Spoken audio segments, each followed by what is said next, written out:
In medicine, if a part of the body is posterior, it means that it is situated towards the back. The cervix is the tube that connects the uterus to the vagina, and it can be angled towards the back of the body in a posterior direction. Most commonly, though, it's angled forward. It can also change its position from anterior to posterior and back again, and this commonly happens throughout pregnancy and labor. Medical professionals can use the position of the cervix during labor to help assess the progress of the birth. Variations in cervix position. Some women, even before becoming pregnant, naturally have a cervix located more toward the posterior than usual. Medical professionals used to think that this unusual positioning affected fertility, but studies have shown that this is not an issue, so women with a naturally posterior cervix need not worry.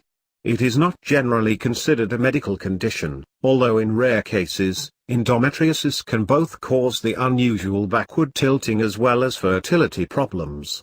A posterior cervix can also be less accessible than usual for routine procedures such as smear tests. Cervical position during pregnancy. Most often, a woman who isn't pregnant has a cervix angled towards the front of the body. When she becomes pregnant, it changes its angle and moves towards the back of the body. The cervix also is much firmer and less elastic than usual. In this position, the baby's head does not have a direct passage to the birth canal. Only just before labor, or when labor begins, does the cervix change position to angle towards the birth canal, giving the baby a more direct way out of the body. The woman cannot feel this change happen. A vaginal exam is needed to determine if the position has changed. The cervix during labor. In most cases, the cervix will tilt on its own during the progression of labor, and begin to soften and open up to prepare to let the baby out.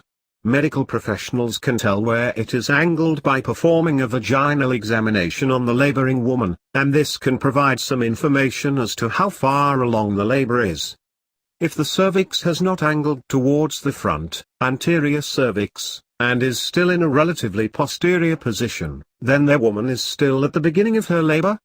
A stubbornly posterior cervix, which is not changing to an anterior position as it should, can also be an indication that an intervention such as an induction or caesarean section may be necessary.